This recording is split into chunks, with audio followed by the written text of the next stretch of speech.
दोस्तों, मैं राधा कुमारी आप सभी का अनुजनल स्टडी में स्वागत करती हूँ।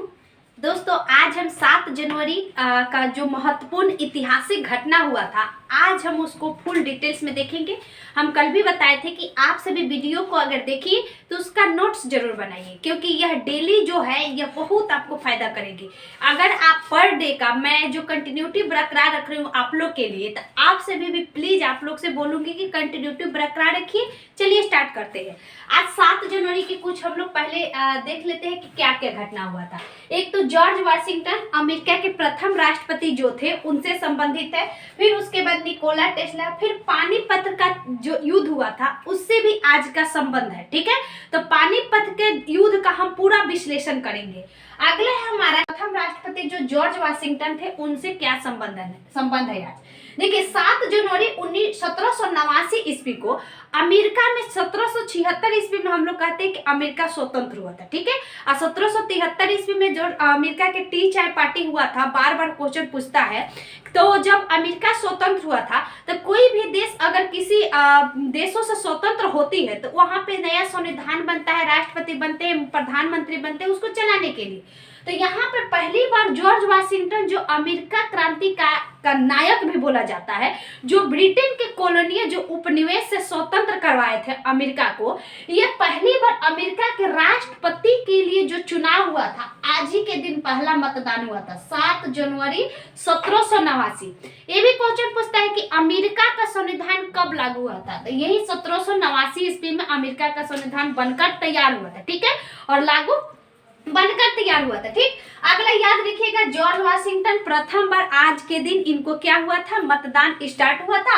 और इसके बाद जाकर 1793 ईस्वी में इन्होंने अमेरिका के राष्ट्रपति के लिए, प्रथम राष्ट्रपति के लिए इन्होंने शपथ लिया था। ठीक है, अगला है कि इनका हाउस ऑफ रिप्रेजेंटेटिव। देखिए, अमेरिका में 2 हाउस होती है, जैसे कि भारत में 2 है, एक उच्च सदन, निम्न सदन, लोकसभा, राज्यसभा।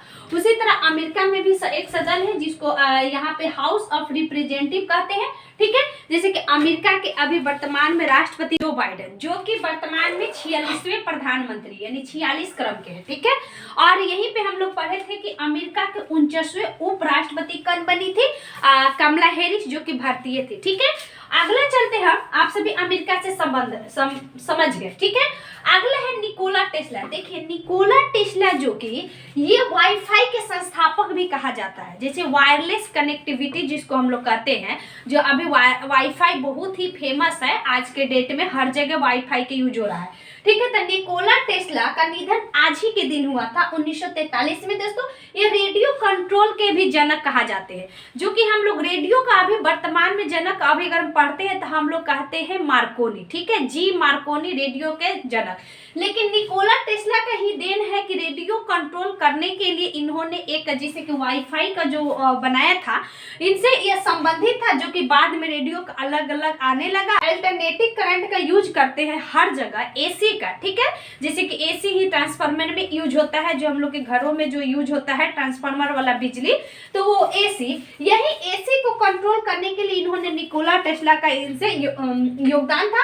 दोस्तों देखिए, निकोला टेस्ला को याद करने के लिए एक अब ट्रांसफार्मर में एक जगह भी है जहाँ टेस्ला नाम रखा गया है, खैर वो तो छोड़िए, लेकिन एक समझिए चुंबकीय क्षेत्र की तीव्रता का मात्रक भी टेस्ला ही रखा गया। ठीक है, पानीपत का युद्ध आज ही के दिन 7 जनवरी 1761 ईस्वी में पानीपत के युद्ध की शुरुआत यानी बिगुल बजा दिया गया था कि पानीपत के युद्ध होगा।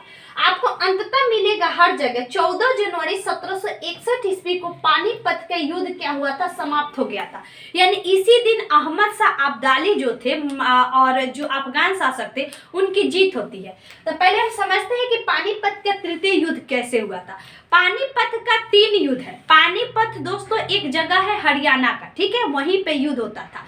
आप अगर मैप देखिएगा भारत का, जैसे मैप आप अगर देख रहे हैं तो भारत के इधर हमारा है दोस्तों हरियाणा राज्य, इधर से इधर का क्षेत्र था पंजाब हरियाणा, तो इधर से पश्चिमी तरफ से जितने भी अफगानिस्तान इधर है, तो आप जो भी आते थे सीधे इधर ही आते थे, यानी उत्तर पश्चिम के क्षेत्र में। तो जो अफगानिस्तान का ही शासक था अहमद शाह अब्दाली, ठीक, इनके द्वारा इनके एक वायसराय भारत में भेजा गया था, क्योंकि इससे पहले 1739 ईस्वी में ईरान का नेपोलियन नादिर शाह भारत में आकर जो हमारा मुगल सारे चीज लेकर चले गए थे, ठीक है। तो अगर कोई अन्य आता है, क्योंकि आज से नहीं, प्राचीन भारत से, यानी जब सिंधु काल था तब से ही देखते होंगे कि बाद में हमारा शक कुषाण ये सब आते हैं, बाद में आके आक्रमण करते हैं, ठीक, हुन आक्रमण। तो उसके बाद से ही आक्रमण बहुत चलता है, बाद में ये आते हैं अहमद शाह अब्दाली, क्योंकि कोई आकर लेकर चला जाता है तो किसी और की इच्छा होती है कि हम भी जाए। तो इन्होंने अपने वायसराय को भेजा, जिसका नाम था दोस्तों तैमूर, या लिख लीजिएगा, इनका वायसराय का नाम तैमूर शाह, तैमूर लंग नहीं, तैमूर शाह, इंपॉर्टेंट है। तैमूर शाह को इन्होंने भारत भेजा, ठीक है। लेकिन क्या किया गया कि अहमद शाह अब्दाली का जो वायसराय था, इनको मराठों के द्वारा खदेड़ दिया गया, ठीक है, यानी अपमानित करके भगा दिया गया। तो यही मंशा लेकर अहमद शाह अब्दाली ने मराठों पर आक्रमण कर दिया, ठीक है, पानीपत नामक जगह पर, जिसको हम लोग पानीपत का तृतीय युद्ध कहते हैं। तो याद रखना है, पूछता है कि पानीपत के तृतीय युद्ध होने का क्या कारण था, तो यही कारण था, ठीक है। यानी अहमद शाह अब्दाली के वायसराय तैमूर शाह को भारत से मराठों के द्वारा भगाया जा रहा है, ठीक। आगे आप समझिए कि 7 जनवरी 1761 ईस्वी में अफगानों ने मराठों को हराया था। इससे मराठा साम्राज्य पूरी तहस नहस हो गई। जैसे औरंगजेब की मृत्यु के बाद आगे जितने भी छोटे छोटे आए, जैसे कि अंग्रेज आ गए, तो हमारे मुगल साम्राज्य धीमा पड़ गई। इसी के बाद हमारा वो उभरता है कौन, मराठा साम्राज्य, ठीक है। मराठा साम्राज्य जब उभरता है तो इस समय जब पानीपत का तीसरा युद्ध होता है ना दोस्तों, तब मराठा भी पूरी तरह से तहस नहस हो जाती है, यानी टूट जाती है, ठीक है, यानी वो नीचे अपने पतन की ओर चली जाती है। अब देखिए इसका नेतृत्व कौन कर रहे थे, इंपॉर्टेंट है, पूछता है कि पानीपत के तृतीय युद्ध का नेतृत्व मराठों के द्वारा, मराठों का जो था कौन था, ठीक है, यानी मराठा की तरफ से ये थे सदाशिवराव भाऊ, ठीक है, सदाशिवराव भाऊ मराठों की तरफ से नेतृत्व कर रहे थे। अगला है कि एक और क्वेश्चन पूछता है कि पानीपत के तृतीय युद्ध को किस मराठा व्यक्ति ने अपने प्रत्यक्ष आंखों से देखा था। ये आपको उलूशन ऑब्जेक्टिव में यह मिलेगा, काशीराज पंडित, ठीक है। एक आपको लूशन के ऑब्जेक्टिव में क्वेश्चन मिलेगा कि काशीराज पंडित नामक व्यक्ति ने पानीपत के तृतीय युद्ध को अपने प्रत्यक्ष निगाहों से देखा था, ठीक है। अब आगे बढ़ते हैं, अब समझ लेते हैं कुछ और घटना है पानीपत के तृतीय युद्ध से पहले, वो देख लेते हैं। पानीपत के तृतीय युद्ध के समय मराठा साम्राज्य की स्थापना 1680 में जो कि शिवाजी, इसके पहले हमने बताया था, ने किया था। ये चलते चलते 1740 से 1761 ईस्वी में बालाजी बाजीराव का कार्यकाल चल रहा था, ठीक है, यानी बालाजी बाजीराव इस समय शासक थे, ठीक। देखिए याद रखना यहाँ पे कि बालाजी बाजीराव के समय ही पूछता है कि पानीपत का तृतीय युद्ध कब घटित हुआ था, तो ये 1761 ईस्वी में। उस समय मराठों का शासक कौन था, तो यही बालाजी बाजीराव, या पेशवा थे। देखिए पेशवा पद, इससे पहले पेशवा पद हम पूरा मराठा साम्राज्य समझेंगे। पेशवा ये तीसरा पेशवा थे, इसके पहले इनके बालाजी बाजीराव आए थे, बाजीराव प्रथम, फिर उसके बाद बाजीराव, जो कि हम लोग एक मूवी भी देखे थे बाजीराव मस्तानी, वो आते हैं। और उनके समय क्या होता है ना, बालाजी बाजीराव जब रहते हैं तो इनके पहले वाले जो रहते हैं बाजीराव प्रथम, उस समय मराठा साम्राज्य पूरा विस्तृत हो गया था, ठीक है। और इनके बाद आके पानीपत के तृतीय युद्ध हुआ और पूरा तहस नहस हो गया, यानी अब बिखर गया। मान लीजिए कि कोई लूट के चला गया तो आपका क्या अस्तित्व, धीरे धीरे ना पूरा करिएगा।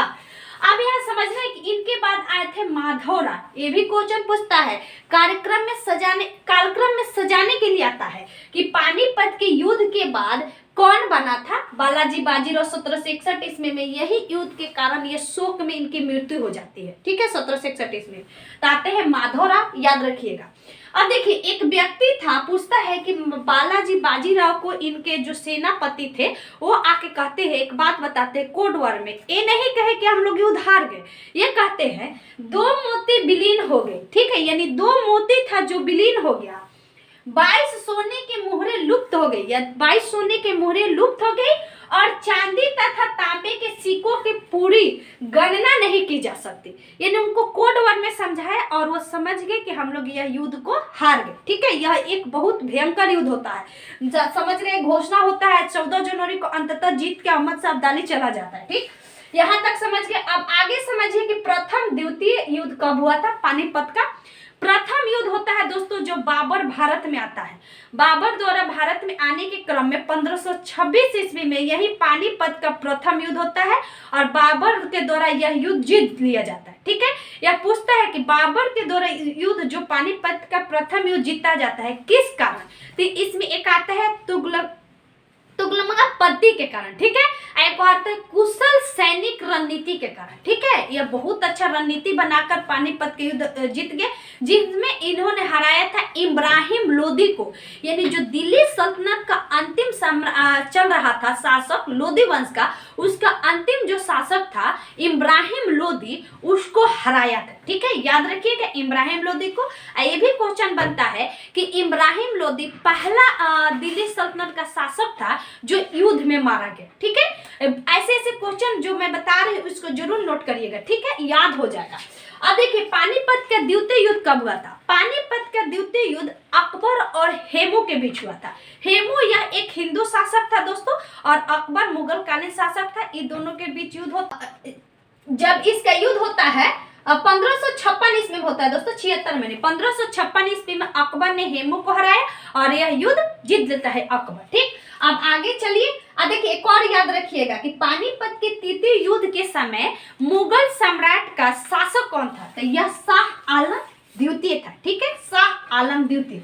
आगे चलते, अगला है कि 7 जनवरी 2021 ईस्वी को हिमा कोहली तेलंगाना उच्च न्यायालय की प्रथम महिला मुख्य न्यायाधीश बनी थी। ठीक है, यानी प्रथम महिला मुख्य न्यायाधीश जब तेलंगाना राज्य का पहला जब 25वां हाईकोर्ट बना, उसका प्रथम महिला मुख्य न्यायाधीश यही बनी थी। ठीक, इसके अलावा अब देख लेते हैं अभी वर्तमान में 25 न्यायालय है, मतलब हमारा हाई कोर्ट है। ठीक है, एक सुप्रीम कोर्ट है नई दिल्ली में, 25वां यही तेलंगाना का बना था। और दोस्तों याद रखिएगा फातिमा बीबी, कुछ व्यक्तियों को लिख देना, फातिमा बीबी सुप्रीम कोर्ट की प्रथम महिला न्यायाधीश, मुख्य नहीं, अभी तक कोई सुप्रीम कोर्ट का मुख्य न्यायाधीश नहीं बना है। ठीक है, महिला आगे बनने की संभावना है 2027 तक, फातिमा बीबी। ठीक है, उसके अलावा दोस्तों अन्ना चांडी केरल ये प्रथम महिला सत्र न्यायाधीश बनी थी। ठीक है, सत्र न्यायाधीश। अगला आता है लीला सेठ जो कि हिमाचल प्रदेश की थी। यह प्रथम यानी भारत में प्रथम यह महिला है लीला सेठ जो हाई कोर्ट की प्रथम महिला मुख्य न्यायाधीश बनी थी। ठीक है, एक न्यायाधीश होता है और अन्य बहुत सारे न्यायाधीश होते हैं, एक मुख्य न्यायाधीश अन्य को न्यायाधीश कहा जाता है। ठीक है, तो याद रखना लीला सेठ हिमाचल प्रदेश की प्रथम महिला मुख्य न्यायाधीश। ठीक है, भारत की अन्ना चांडी केरल की महिलाएं थी जो पहला सत्र न्यायाधीश बनी थी। फातिमा बीबी सुप्रीम कोर्ट की प्रथम महिला न्यायाधीश। आप देखिए 3 महिला अभी वर्तमान में सुप्रीम कोर्ट में कार्यरत है। एक तो हिमा कोहली है, एक है आरवी नगरत्ना। देखिए आरवी नगरत्ना दोस्तों याद रखिएगा कि ये वो महिला है जिनको 2027 तक ले इनको कहा जा रहा है कि हो सकता है तो यह भारत की मुख्य न्यायाधीश के पद पर भी चुना जाए। ठीक है, एक है बेला त्रिवेदी, वर्तमान में भी कार्यरत है।